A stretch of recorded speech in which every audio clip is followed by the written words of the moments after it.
Cheers. Cheers. I'm drinking for two. Perfect. And I'm not drinking until like 70 days from now. And then I'm going all out.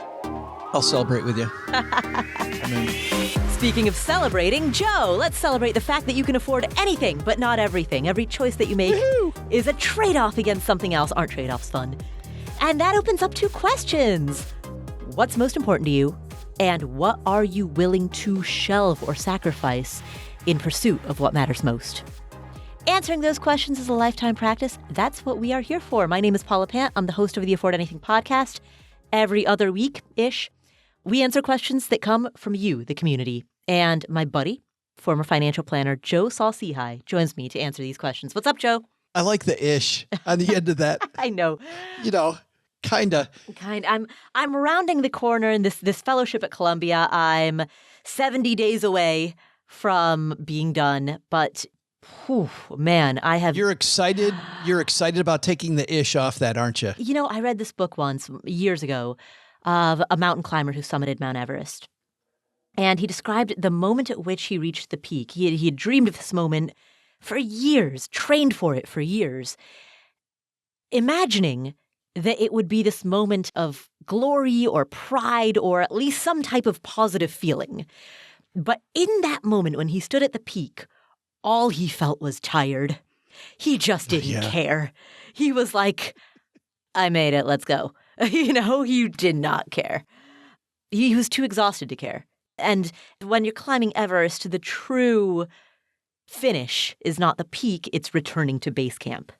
Yeah, I think it's months later, right? When you're like, think about what I did. Well, no, it's also literally physically surviving the descent and making it back to base camp. Oh, yeah. No, right? agree.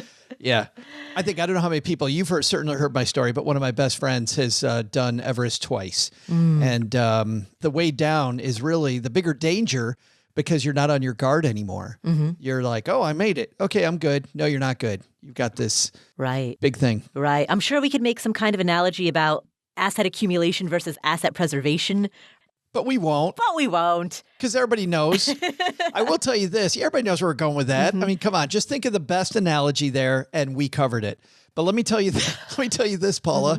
Do you know the best gift to give somebody after they climb Everest? Okay, being Nepalese, I'm going to say, statistically speaking, the person who climbed Everest is probably a Sherpa. So I'd say the best gift to give them is a giant effing tip. Because they hauled your oxygen canister up Everest. All the way there, because you just had to haul yourself, and they hauled everything else. But I ruined your punchline, Joe. What is the best gift? But punchline? What? You don't think I was being serious? It's a broken drum. Because you just can't beat it. Oh. Come on. Paula, we got a great show today. Everybody's like, when are they going to start? Yeah, well, it's all uphill from that.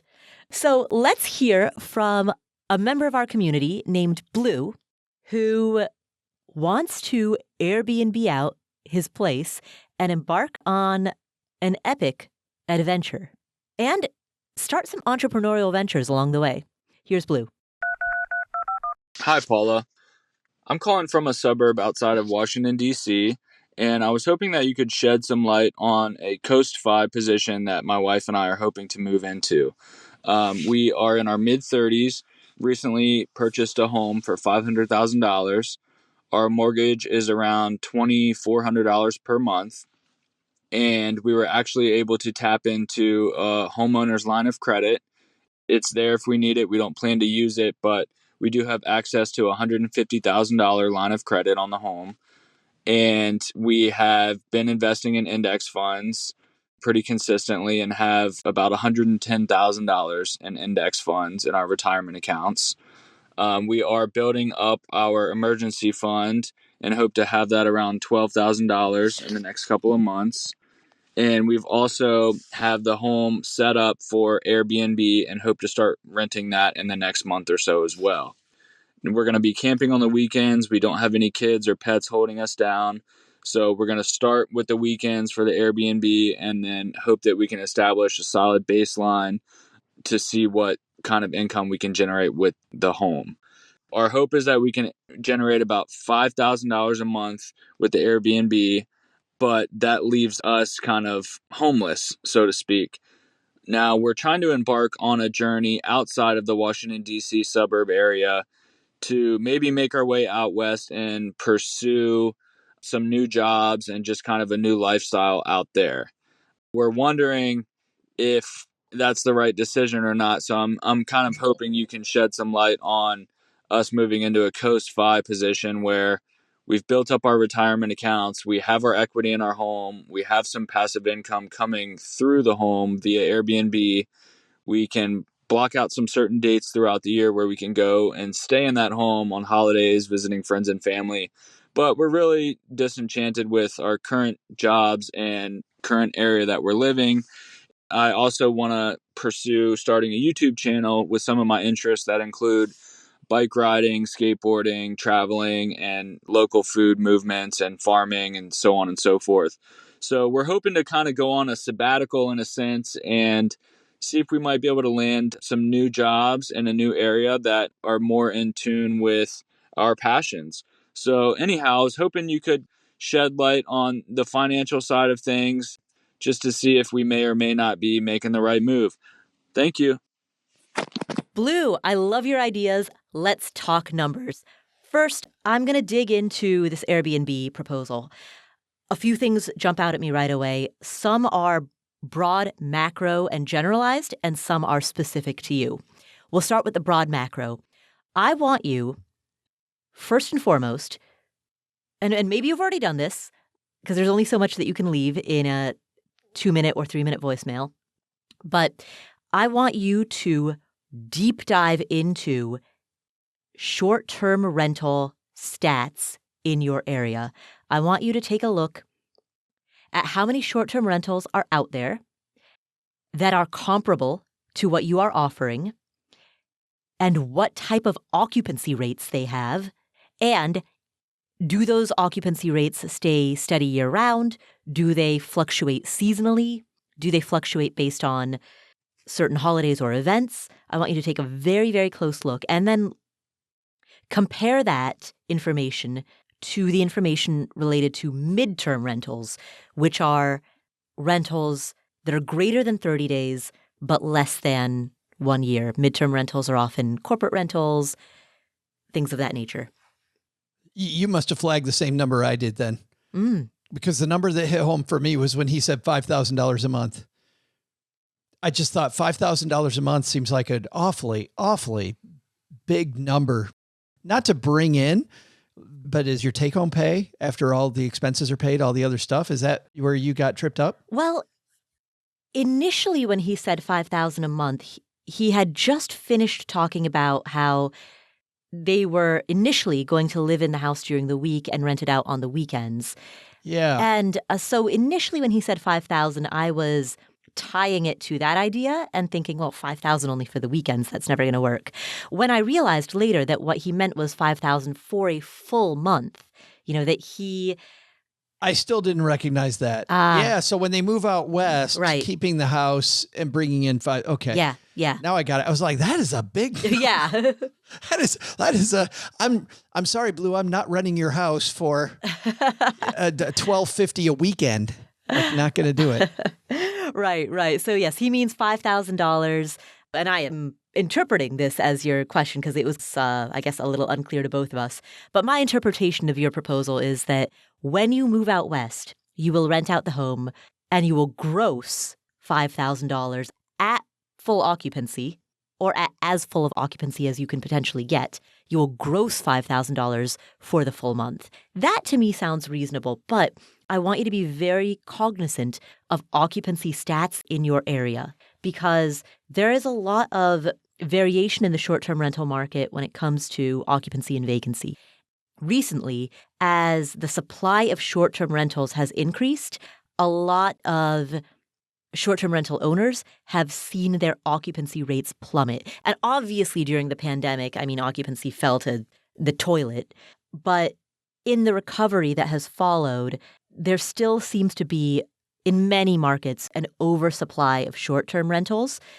which has resulted in higher than usual vacancy rates and a race to the bottom in terms of fees as the surplus of owners compete for a smaller fraction of business. By contrast, and the reason that I want you to take a look at midterm rentals, a lot of people are finding that that sweet spot is to rent your home out for 3 months, 6 months. It gives you oftentimes a higher income than what you could get if it was a long-term rental, long-term being defined as 12 months or greater. But you don't deal with the vacancy, the volatility, the high turnover, the need to replace consumables, all of the hospitality-related overhead that comes from short-term. So consider both options, and this is not something that you want to do based on intuition. You want to take a good look at the data. And the best way to do that is you want to be mining Airbnb, VRBO, all of the websites that are out there. Don't think only Airbnb. But you want to be mining those websites, studying the competition. Look at their calendars. Check in every single day. All right, that comp property over there. Today, I'm looking at their calendar 4 months out, and I see 12 days booked, and the rest are available. 3 days from now, I'm going to check that same property for that same month. Have they gotten any bookings in the last 72 hours? 3 days hence, repeat. So you want to be very, very closely studying your comps. You want to get the heartbeat. Yeah, exactly. And I think when you do that, that's going to provide much better information than the information that you could gather by virtue of renting your place out on the weekends, because weekend demand is necessarily going to be different from weekday demand, and demand changes seasonally as well. So unless you are renting your home out for the weekends for an entire year or more, you're not even going to be aware of seasonal demand. That's something that you can gather in a better way by studying a competition, not only because you can look across a greater span of time, but also because you can gather case studies that are not just an N of one. It's not just your own home. You can look across a basket of 5, 10, 15 comparable properties to try to gauge patterns. I looked at a few things with his situation outside of the Airbnb. And really, I like to begin, Paula, with just the goal and work backward. And so if the goal is to make a change because you're not happy with where you are, I feel like we overestimate the need to optimize our money, the need to over-optimize our asset allocation to pay less in fees. But we really underestimate our time and about how valuable our time is here. And if we're chasing the wrong thing, I would begin with, I think, coast-fi or not. Let's see if you can make this work. That was my first feeling, because I truly think that if he needs to do another path, I would try to find the quickest way to be on a path that I'm at least happy with. I know a lot of people who aren't financially independent yet who are super happy. They love what they're doing. And you and I, just before we hit record, I gave you the names of 4 people that many people in our audience know who are financially independent, incredibly unhappy, in my opinion. In my opinion, very unhappy. So I don't know that I worry about coast-fi as much as Blue does, as much as I worry about, can I just make this viable? Can I make it work? Can I make it so that I'm doing this thing that I feel like I want to do with the rest of my life? I think coast-fi, and to define that term for new listeners, coast-fi is FI, FI. It's an acronym for financial independence, which in this community, for new listeners, is defined as the point at which you have enough investments that work becomes optional. Coast-fi is an iteration of that. Coast-fi is when you have saved enough, or specifically you've invested enough that you don't need to contribute any more to your investment accounts. You could allow your investments to exist as they are, allow those investments to coast, and you know that by the time you reach some desired goal age, maybe it's 50, maybe it's 60, whatever, you know that by the time you reach that age, you'll be set. So you no longer have to worry about contributing to a 401k or funneling money into an IRA. Because if you really truly take retirement contributions seriously, if you truly do, then that's another bill. And it's a big bill. It's a big bill. And it's stressful to have big bills, right? Paula, that's the way that I define Coast-Fi. I had a roommate in college. I was in my last years of college. He was working, and he was a guy who was saving just money hand over fist. And I was like, why don't you relax? Why don't you save a little less money? You know what he said? I mean, at that time, nobody talked about Coast-Fi, but here's what he said. He goes, I hate saving. It is so much money and it's so annoying. I'm saving as much money as I can so that I can stop. My goal is to just get to the age where I'm still working. I'm still doing all the stuff I like to do. I'm not retiring. I just don't have to save any more money. So he's socking money away as quick as he can. And for me, whenever I think of Coast-Fi, that's kind of what I think about. Yeah. I mean, from a budgeting perspective, Coast-Fi means you get rid of a gigantic bill. And that bill is the amount of money that you have to invest every year in order to take care of your future self. It's done. If you can knock that out, check signed, money's in the brokerage, it's done. That's a huge load off your shoulders. So, Blue, it sounds to me like the goal of Coast-Fi and the goal of Airbnb-ing your property both share the same root. And fundamentally, that root is the goal of not having obligations, financial obligations that hold you down. A mortgage that you're paying out of pocket is a gigantic bill. It's a $2,400 monthly bill, and that's an obligation that holds you down that you have to pay every month. Thank goodness you take retirement planning so seriously that you treat retirement savings that same way. You embrace that same mentality. Investing for retirement is as non-negotiable as paying a mortgage. Great, as it should be.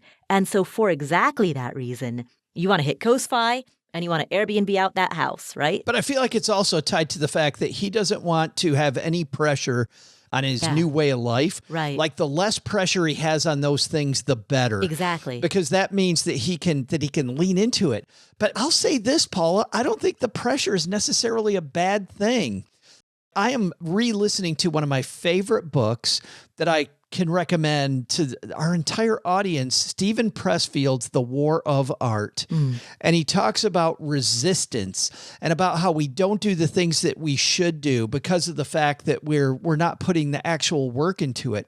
And the easier we make it to not put the work into doing what we clearly want to do, like a YouTube channel as an example. He says, when Stephen Pressfield would talk about something like a YouTube channel, the amateur at a YouTube channel gets obsessed with stats and numbers and being famous and how great it is, and then gets discouraged really quickly when fame doesn't arrive right away. But a professional shows up every day because they love the work and they continually do the work. And you know what happens, Paula? When you do the work every day, the fame actually follows. And so giving yourself some reason that you have to show up every day, and I'm not saying that you want to make it incredibly difficult, but that you got to show up every day and you have to have that professional attitude.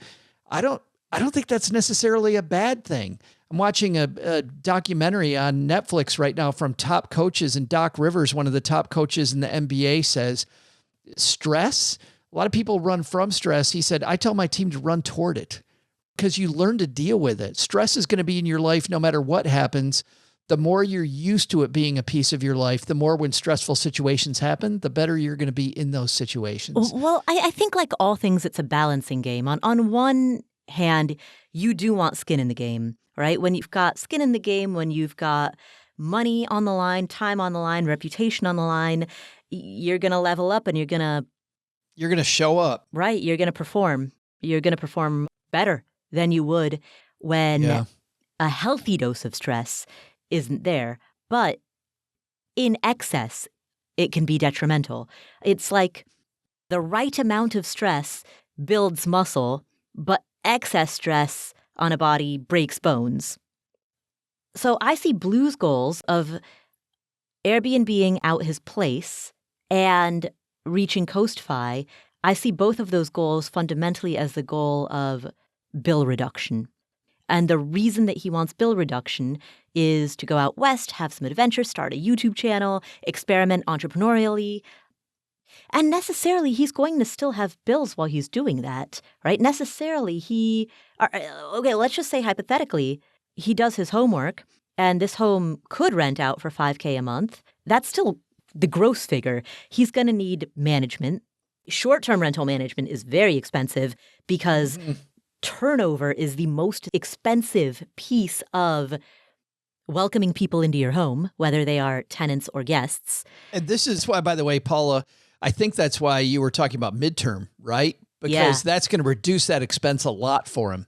Yeah, I mean, so midterm is not only going to reduce the management costs, it will also reduce the cost of consumables. When you are a short-term rental host, you have to pay for toilet paper, dish soap, sponges, paper towels, all of these consumables that get gobbled up. You are not in the real estate industry anymore. You are in the hospitality sector. There's a massive distinction between being comparable to a hotel versus comparable to a rental property. And I was a super host on Airbnb. Literally, that was my designation, super host. I had the badge. I thought you meant you were a really, really good host, but you were that too. Yes, exactly. Both. So I'm not discouraging anyone from Airbnb. It was quite lucrative for me when I did it, but you need to really know your local market ahead of time so that you have solid estimates of what all of that operating overhead is going to cost and of what kind of vacancy or occupancy you can expect. And I'm really going to emphasize the vacancy occupancy piece of it because that, especially post-pandemic, has been flipped on its head in a lot of markets. And there is a supply glut in many markets. Again, every market is local. Coming off of that, back to Blue's goal of bill reduction, right? Even hypothetically, if he can gross $5,000 a month, he's still going to have expenses. So his net is going to, let's just say net, he breaks even. So he covers the mortgage. Okay. That bill is taken care of, but he's not going to be pocketing anything. That means that he would be relying on YouTube income for car insurance, gas money, groceries, camping fees. Yeah, all the day-to-day bug expenses. Spray. Bug spray. Bug spray, yeah. You're going to need bug spray. You're going to need to go to the laundromat every now and again. Or at a minimum, get some Dr. Bronner's so that you can, Paula's getting line item with us now. Very right? line item. And that's all going to have to come out of YouTube money. So even if he does rent out his place, if he is really relying on this to feed himself, I think that could be just the right amount of stress. Exactly enough to make him come to work every day. Well, and I like the playtesting advice you give him about Airbnb versus midterm rentals and getting the heartbeat. I think he needs to do the same then, Paula, with his future endeavors.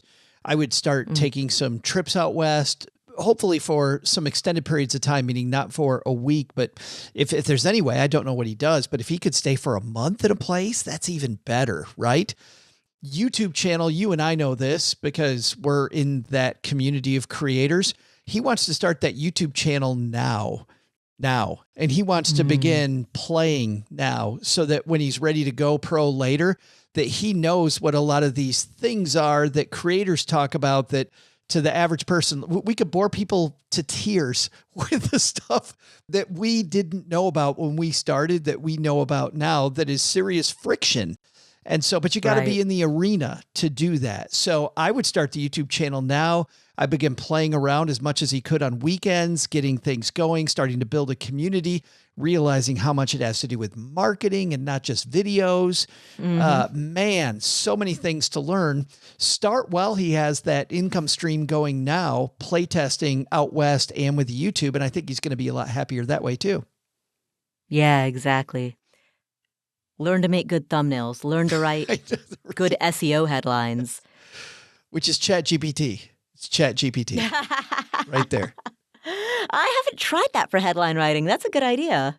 Ooh, maybe I'll try that for the title of this episode. But what would I ask it? Literally, what would I ask it? Wait a second. Write a headline in the style of the Afford Anything podcast. What? We ask Chat? it, yeah, I don't have it right in front of me, but for Stacking Benjamins, we ask it something like that. For a Stacking Benjamins episode focused on X, Y, and Z, write us a headline that our audience expects and that will rate high on SEO. I don't remember the exact words. Wow, that is incredible. I'm trying that. I learned from our mutual friend Len Penzo about writing headlines. And so usually I will just write them. But Karen, our producer, who you know, she's super. She edits our Friday shows. And generally I'm not in on that. And she now relies on ChatGPT. So anybody who listens to Stacking Benjamins now knows that Friday's episode title is generally created by ChatGPT. Wow. Okay. Or at least created and tweaked from ChatGPT. Are you doing it right now? Right. You're And Afford Anything Yes. podcast headline You'll be surprised by how good it is. for Title. title. Episode title. Podcast episode title. Okay, write an Afford Anything podcast episode title. Should I give any more detail, like for a discussion about Airbnb, or you know, I'm just going to leave it. I'm going to leave it general. Let's see what it says. Write an Afford Anything podcast episode title. Oh, this is going to be horrible. Yeah, it is horrible. The power of saying no. How prioritizing your values can help you afford anything. Boring. Thumbs No, down. you got to tell it. You got to tell it the topics that you talked about. Okay. Write an Afford Anything podcast episode title for an episode about renting your home on Airbnb and moving out west to become a YouTuber.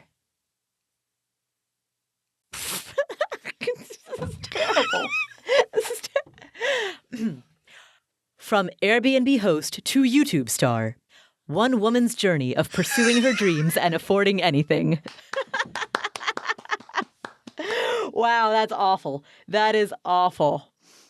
Okay, well, so I'm not worried about ChatGPT Yet.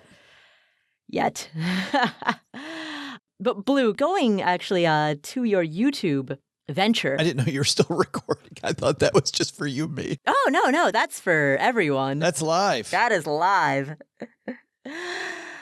For your YouTube venture, the one thing that strikes me is that you've suggested a YouTube channel about bike riding, skateboarding, traveling, local food movements, and I think you said like one or two other things. That's a lot of stuff. And yes, there are creators who are broad, but most creators, most successful ones, start niche, develop a dedicated niche audience, and then expand out more broadly. I don't want to tell you what to do. And of course, you know, caveat, could be wrong. Prove me wrong, please. But I would highly recommend starting with one of those topics. Develop a YouTube channel about just local food movements or just skateboarding or just bike riding. And if it's bike riding, is it mountain bike? Is it road bike? Are you doing bike reviews, right? Start a YouTube channel about, is it bike maintenance? Just that. Develop a core audience. And once you have what Kevin Kelly refers to as your first 1,000 true fans, once you have that core audience, and that doesn't mean 1,000 YouTube subscribers, that means 1,000 highly engaged fans. So that might mean 10,000 YouTube subscribers, right? With a 10% super user rate. Once you have that, then you can start expanding out horizontally. But I think you want to go deep first before you go broad. Go vertical before you go horizontal. Yeah, or maybe, Paula, it is bicycling through local food movements. How do you bicycle through a movement? Well, if it's moving and you're on a bicycle, you're moving. No? No. I guess he could go on a bike tour to farmers markets.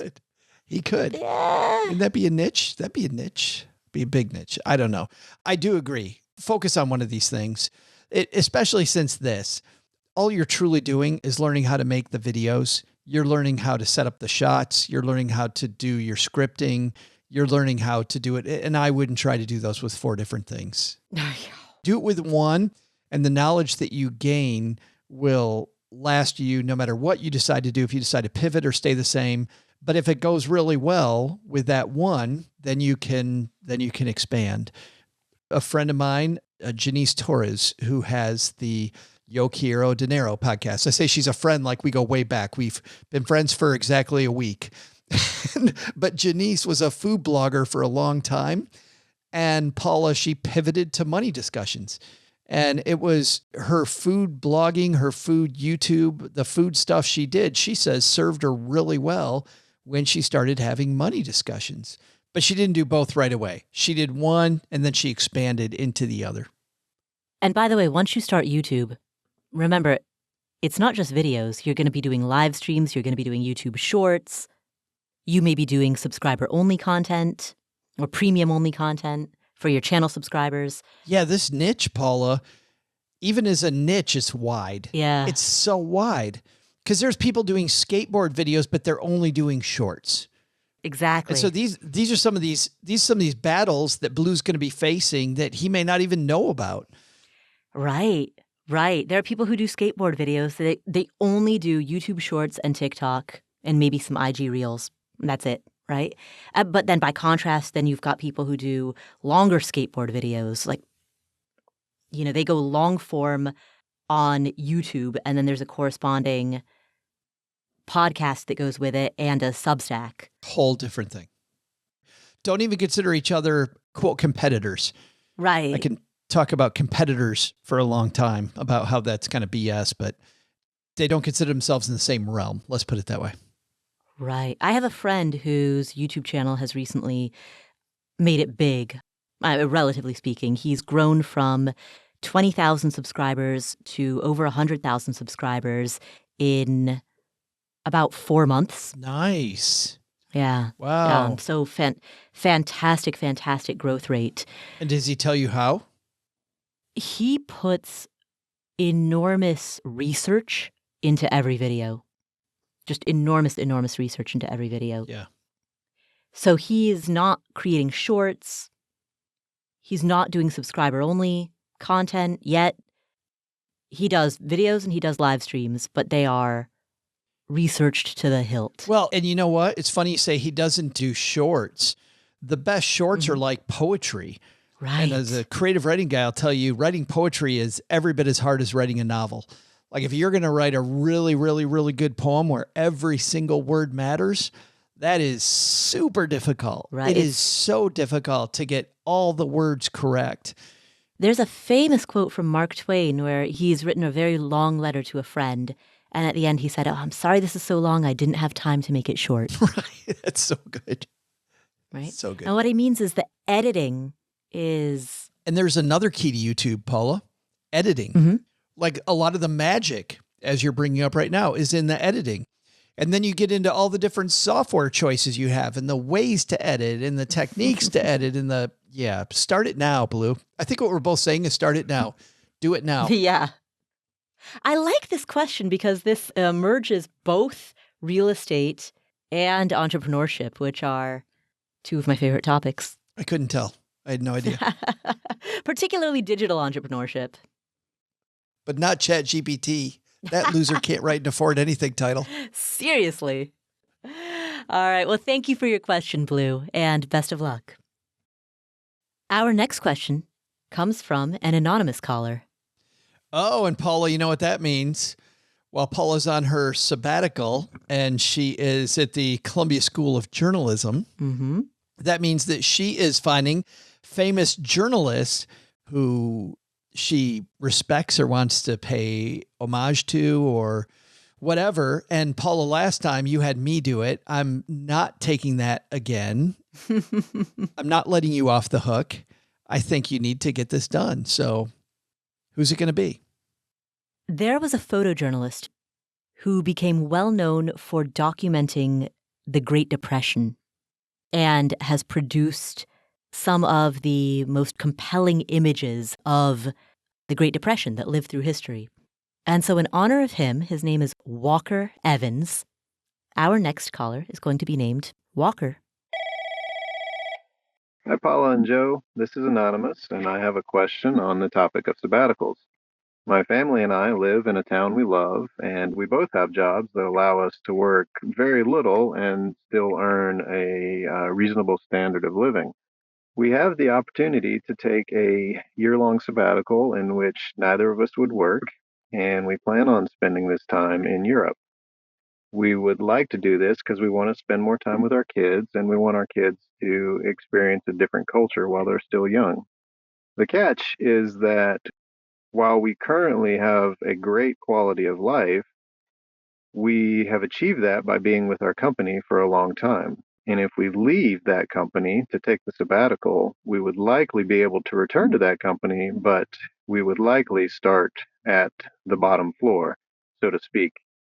Our income wouldn't take a hit, but we would likely not be able to work the very few hours that we work currently. So my question is, what do you think about this? Should we take a year off at the expense of potentially coming back to the US and having to work long hours? Or, since our life is so good now, should we not let great be the enemy of good, as they say? Curious to hear your opinions. Thanks so much for everything you do. Walker, wow.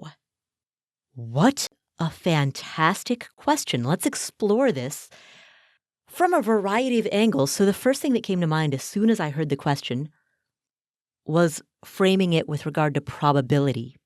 Because if you were to take this sabbatical, there is X probability that you will return to the same position that you are in, and there is Y probability that you will return to a worse position, worse defined as you might make the same amount, but you'd have to work longer hours for it.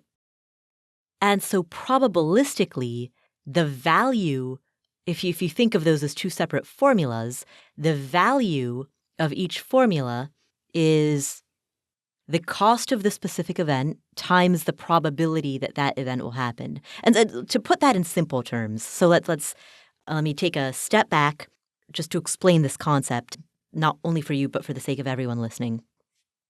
This is a true story. Over the summer, I went to Greece. It was a windy day, and my friend, he wears a baseball cap because he's bald and his head would sunburn without the baseball cap on, right? So it's a windy day, and this baseball cap blows right off his head. And it's gone. And I have a fairly expensive, it was like $40, So by baseball cap standards, that's kind of expensive. So I have this fairly expensive baseball cap with me, and I'm like, hey, dude, you're welcome to wear this, but if you lose this, you're buying me another one. And so right there on the spot, he actually did the calculation. He was like, all right, let's say there's a 60% probability that I'm going to pay $0, and there's a 40% probability that I'm going to pay $40. So what is the value of borrowing this baseball cap?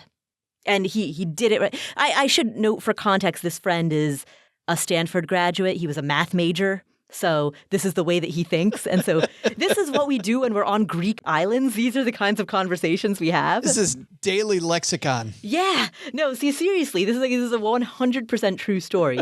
My baseball cap was bright pink. So he really did not want to buy. He did not want to spend $40 on a bright pink baseball cap if in the event that he would have to replace it. But yeah, he stood there and he did the math on site to determine what the value of borrowing that cap for the day would be. Because then he could compare it to buying a cheap cap from a souvenir stand and determine which was going to be the better decision. I'm giving you a lot of insight into what my friends and I talk about when we're on vacation. Exciting. Yeah. Super exciting discussions. This is truly what we talk about on Greek islands. It's, wow. We're doing these statistical models as we're exploring the world's oldest ancient civilization temples, and it was hilarious. Hey, Greece was a bastion of education then and now. It's interesting that you went right to a cost-benefit analysis. That's where your head took you immediately. Well, that was my knee-jerk instinct. By the end of his question, I had strayed from that, but that was my initial impulse. Yeah. Okay, but wait, there's more. But yeah. And I imagine that where I got to by the end of his question is probably where your head is at, which is, how much do you want it? That's exactly that's where my head always starts. That's my financial planner training, which is let's cut to the chase. What do you want to do? And let's see if it works. What do you want to do? And will it work? Why do the thing you don't want to do? Why spend a bunch of time analyzing stuff that you really is the suboptimal path in your head? Let's see if that thing that you want is viable. And if it is, then actually, Paula, I love the cost benefit analysis second. You know what I mean? Because I think what we have to do before we actually build the highway to his dream is we have to see what the chances are that might not work out the way that we thought it might. And so looking then at cost benefit analysis after we figure out that it's possible, is it probable, is I think some good analysis to go through. But to your point though, I don't think we can answer this question because I think it all does hinge on what does he want to do? But we can tell him how to think, and that's what I would do. I would start off with how bad do you truly want this? And then number two, I love where you were going with the cost benefit stuff. Mm. You know, what strikes me with the how much do you want this? Because sometimes that can be hard to know, even in yourself. Walker, you said that part of your motivation is that you want to expose your children to another culture while they are young. And by virtue of moving to another culture, you would be doing so in a very immersive way.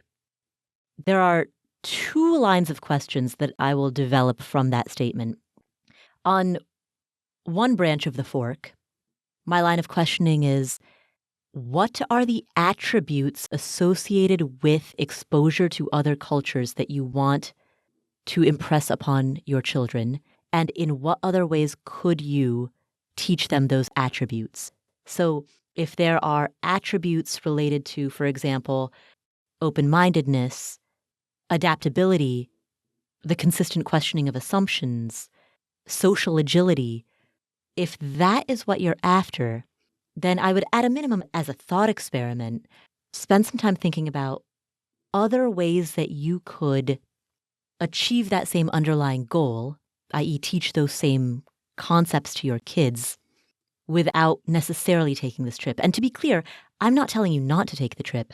I'm stating the trip is the solution, and I often warn people against starting with the solution. Start first with the quote-unquote problem or the goal. Start first with the objective before you arrive at the solution. So if the objective, and I'm emphasizing the if the objective is to teach your children certain values, then what are the other ways in which you could do that? If it's helpful, imagine that you didn't have a U.S. passport, right? Imagine that you had a Nepalese passport, which means that you basically can't go anywhere without applying for a tourist visa. And my brother-in-law, Bikil, he lives in Kathmandu. He applied for a tourist visa to come to the U.S. There is a 1.5-year wait for the interview. Really? 1.5-year wait for the interview for a tourist visa. So just as a thought exercise, imagine that you were in a comparable situation. Imagine that you had the type of passport that functionally didn't really allow you to leave your country, but you still wanted to teach your kids about other cultures or wanted to teach your kids a certain set of character attributes. How would you do that? And just play with that idea, because that invites you to come up with alternate solutions, and it allows you to grapple with the underlying objective without assuming the solution or hewing too tightly to that first solution. So that's one line of the fork. The other line of the fork that I would propose, the other branch of that fork, is if you do really value total immersion, can you create that here at home? In the context of immigrant communities. You know, how often have you and I come up with a third solution which wasn't on the menu? And that may very well, Paula, to your point, be the case here. There might be a third solution, which is a greater chance of probability that they don't have to accept the downside consequences of this idea. And at the same time, they get more of the upside. So there might be, he quoted, I think it was my mom, who said, don't make don't make great the enemy of good. Because, man, my mom said that a lot. But he could have those two ideas closer together. Yeah. It strikes me that the exposure to different cultures part, a lot of people go abroad for it, despite the fact that even in small towns, there are immigrant bubbles where I'll use another example from my family. I have an uncle and aunt who came to tour the United States. This was back in 2007, 2008. They came for 3 months. My aunt doesn't speak a word of English. My uncle does. And so I was worried about them because, she doesn't speak any English at all. I asked them after they'd been here for about a month. I was like, hey, how's it been, traveling there? They were going from city to city, they're going all over the place. I was like, how's it been doing all of that, not knowing any English? And she was like, it's fine. Everywhere you go, people speak Nepali. Duh. Right? Everywhere.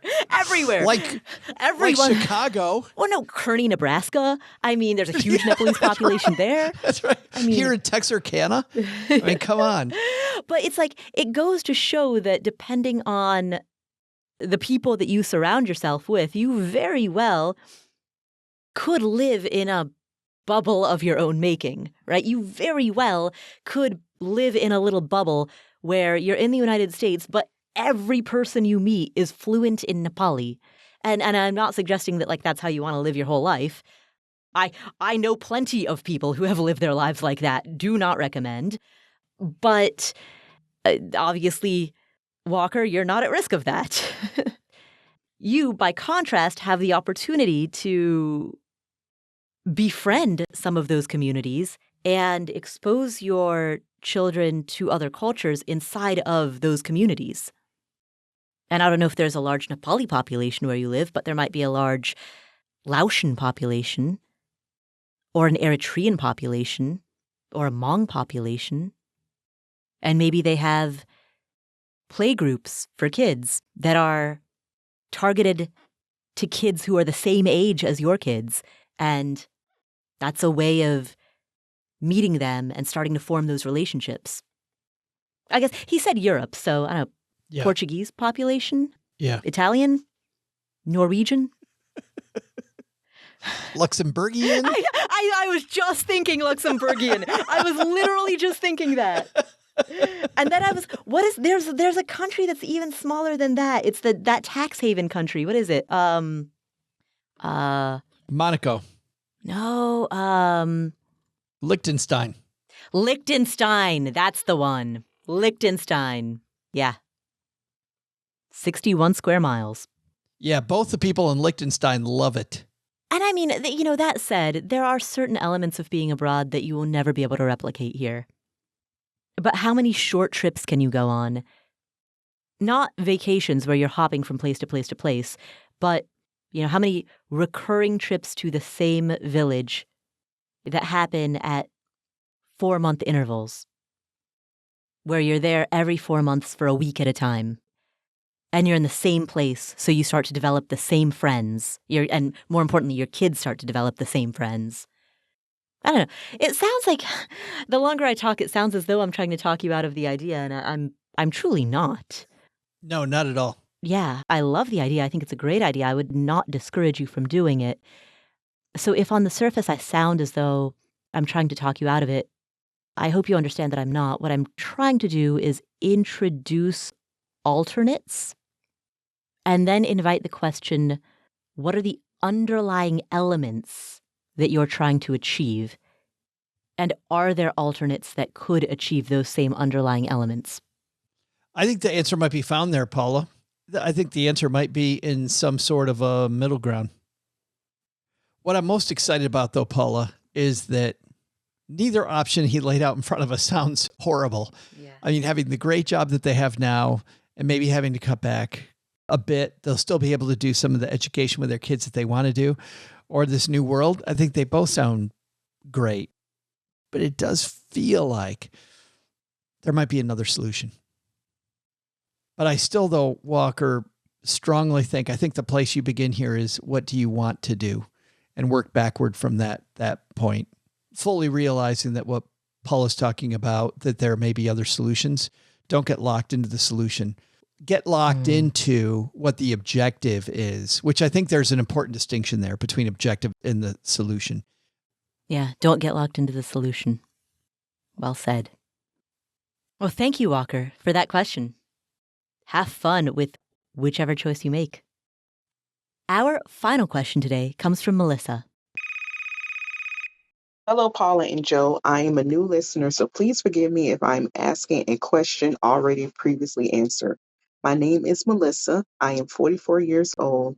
I live in Fort Lauderdale, Florida, and I am in a major financial rut.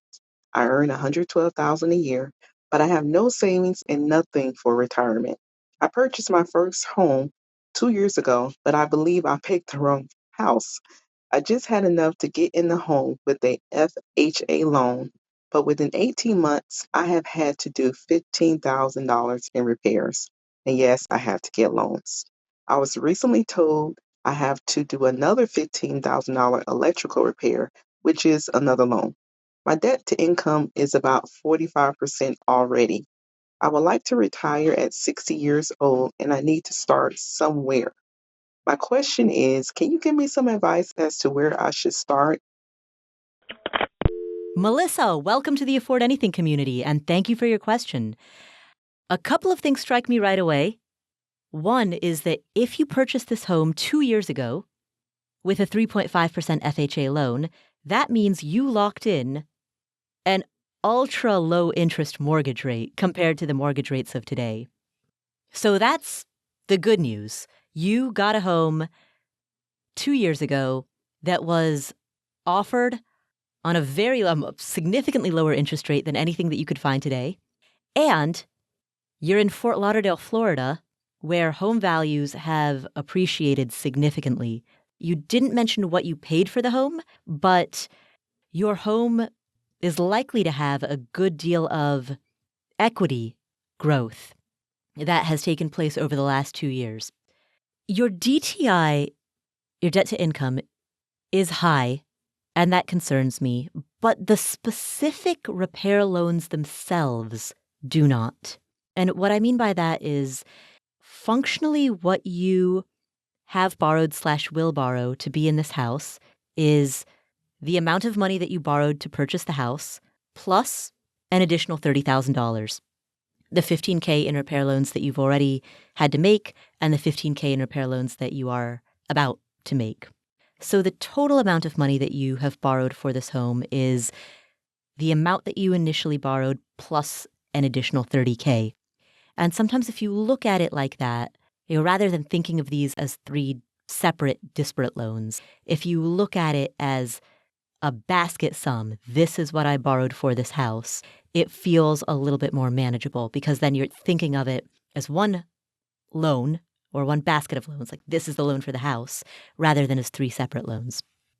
I don't know how you borrowed the money for the repair loans, and the reason that that matters is because the way in which you borrowed the money would have implications for what kind of interest rate you're paying. Did you take a personal loan? Did you take out a home equity line of credit? Those are going to have interest rate implications. But assuming that the interest rates on your 2 repair loans are relatively low, and knowing that the mortgage interest rate on your house is definitely low because you bought it 2 years ago, the overall picture doesn't seem too bad. The DTI could be lower, but the overall picture doesn't concern me as a debt story. What does worry me more is that you want to retire in 16 years. You're 44 years old, you want to retire at 60. At any age, starting from 0 and retiring in 16 years is a huge undertaking. That's true whether you're starting at the age of 20 and you want to retire at 36, or whether you're starting at 44 and you want to retire at 60, or whether you're starting at 60 and you want to retire at 76. Doesn't matter the age. Going from 0 to retirement in the time span of 16 years is a very big goal. Yeah, I don't know that there's an easy solution here. I think that this is where diving into everything begins to really count. And so I think this is where, Paula, we really have to get great at some of the fundamental things, because I don't think there's anything she can really do about this repair beyond what you talked about, right? I mean, this repair is going to happen. She'll probably have to take on more debt. That is not good. And even in the question, I can feel her frustration. So I think that we begin doing the foundational stuff, and we don't look so much long-term as we do short-term.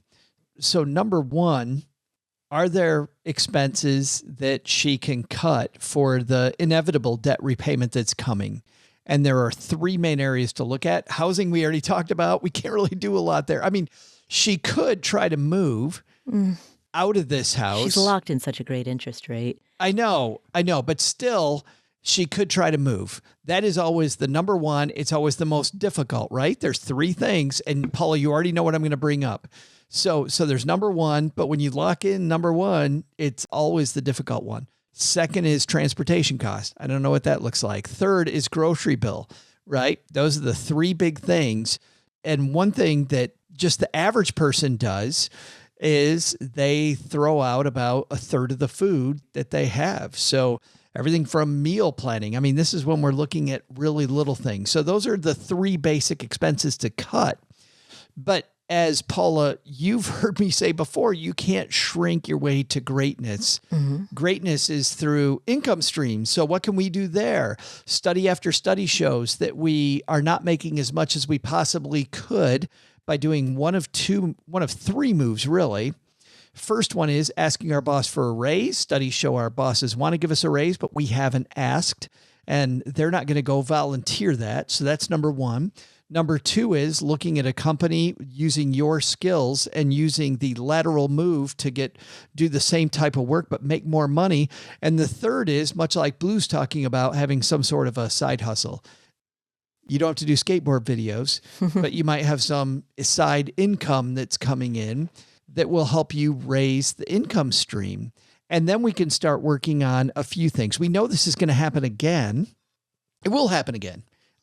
There is no way that Melissa's going to go the rest of her life and bad things aren't going to happen again. So we begin to build an emergency fund for the next time. The mistake will be, Melissa, you're going to want to take every dollar that you bring in and you're going to want to repay that debt. And over the short run, when you look at the interest, you go, yeah, I don't want that interest around.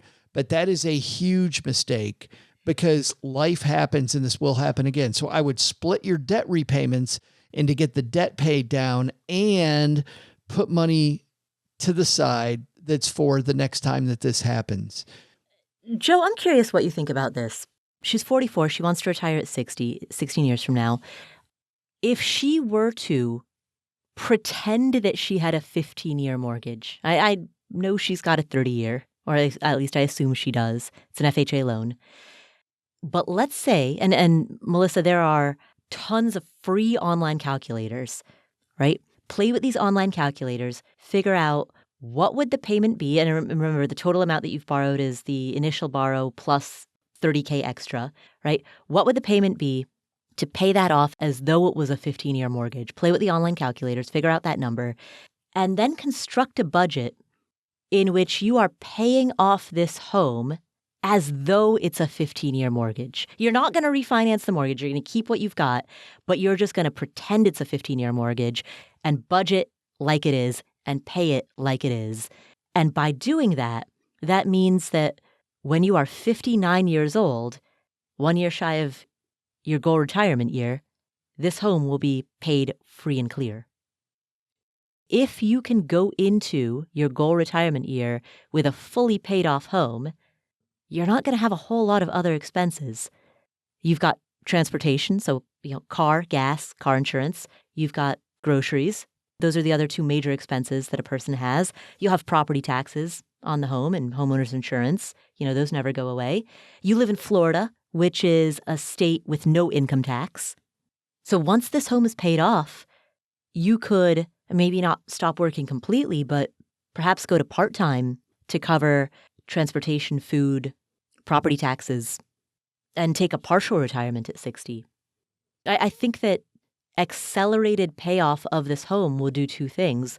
It will both reduce your debt to income ratio and kind of like what we were talking about at the beginning of the episode, how Blue wants the goal of bill reduction. I'm not a fan of this. It would also reduce your bills. Yeah, tell me, Joe. Yeah, I'm not a fan for a few reasons. Number one is I think she needs this fundamental bedrock that I described first. But then second, is it the interest that she's going to save by paying off that mortgage early versus the fact that if she took that same money and invested it, and by the way, I don't like playing that game. I don't like playing the invested money versus the debt payoff game. I prefer to always pay off debt, except when I really, really need that return bad.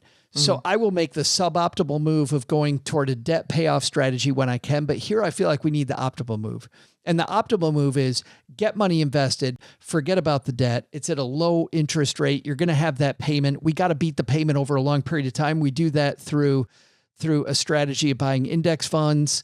We get money invested. And to do that, she still needs this fundamental stuff that I talked about earlier. So in theory, I'd be like, yeah, in this particular situation, from what we know here, I'm not a fan. Yeah. I 100% see the logic in that. The thing that is the sticking point for me is this 16-year retirement goal, because that 16 years is so aggressive. Well, but it's because it's aggressive that we need the higher interest rate. Like that is the optimal move.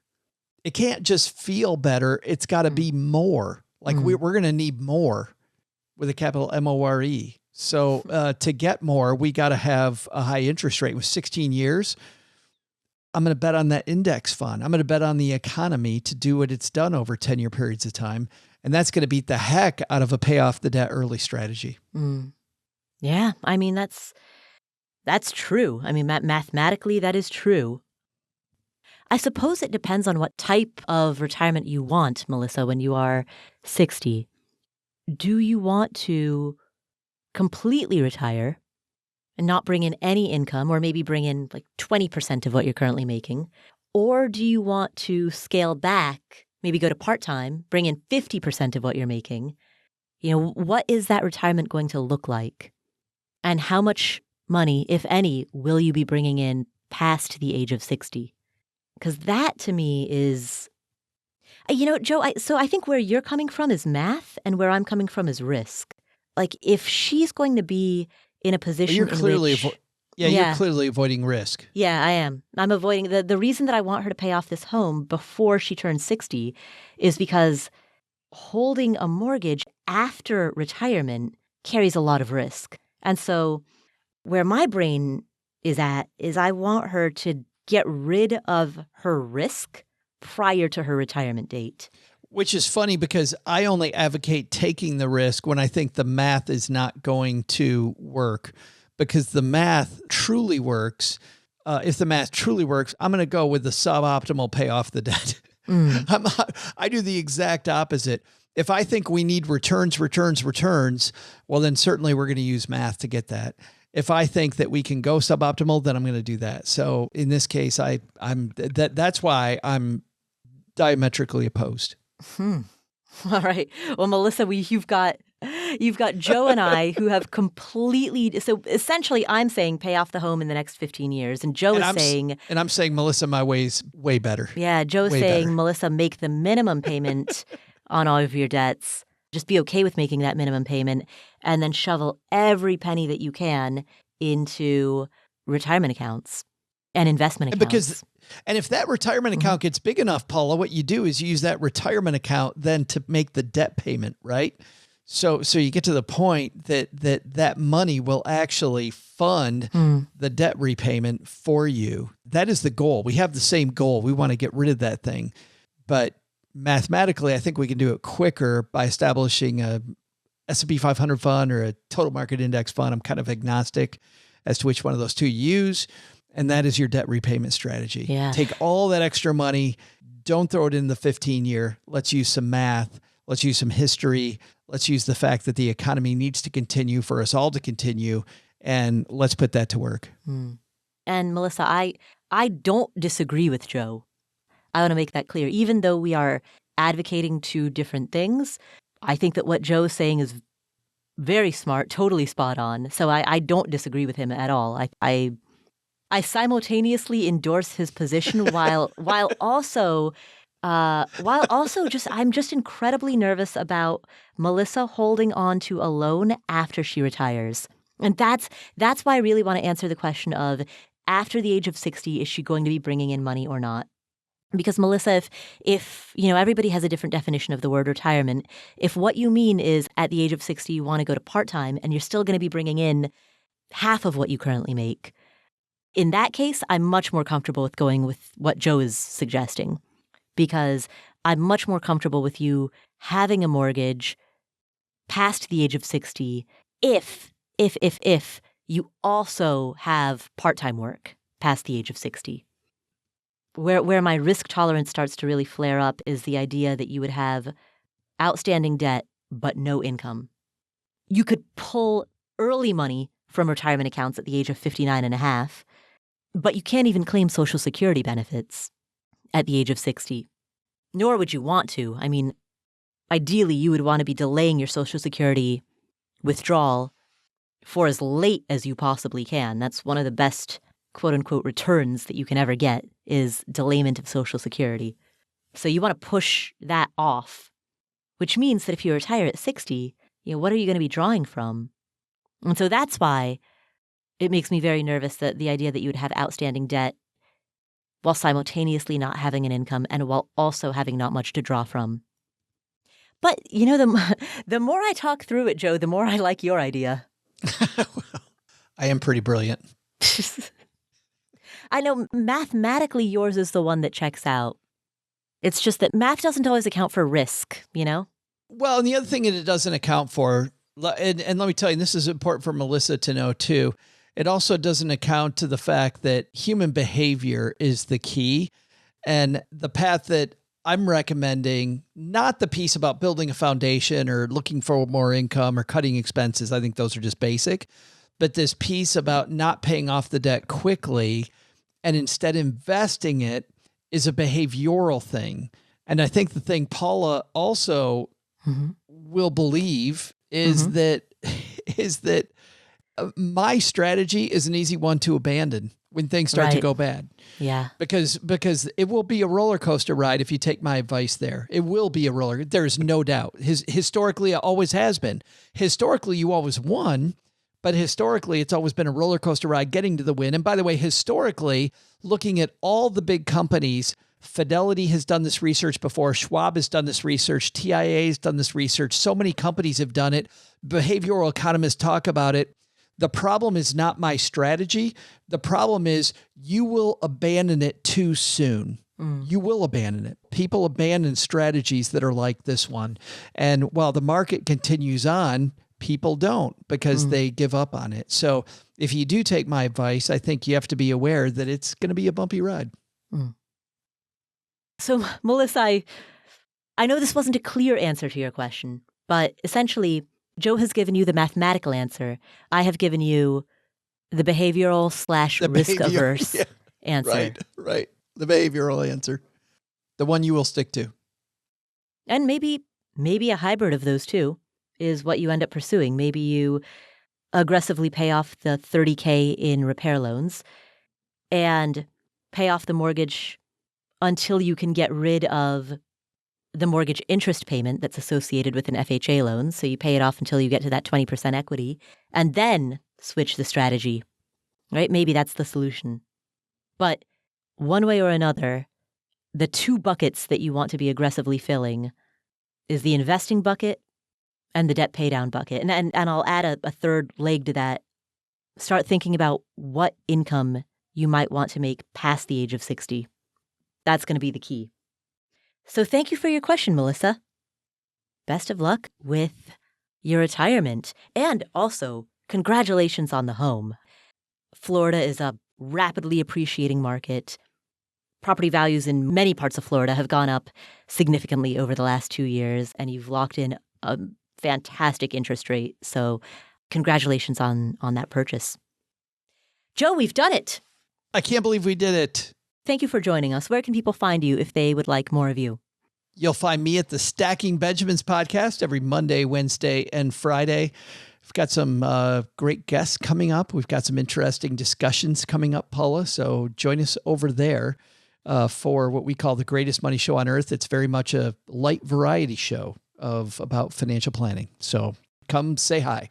Excellent. That's at the Stacking Benjamins podcast, available wherever finer podcasts are downloaded. Only the finer ones. Only the finest. Well, thank you so much for tuning in. My name is Paula Pant. This is the Afford Anything podcast. If you want to chat about today's episode, any thoughts that you had, any opinions, come share that with the Afford Anything community. That's affordanything.com/community to tap into an amazing group of like-minded people. And don't forget to subscribe to our show notes, affordanything.com/show notes. Thanks again for tuning in. My name is Paula Pant. I'm Joe Saul-Sehy.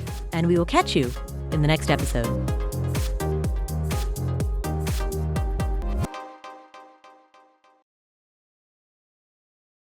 Here is an important disclaimer.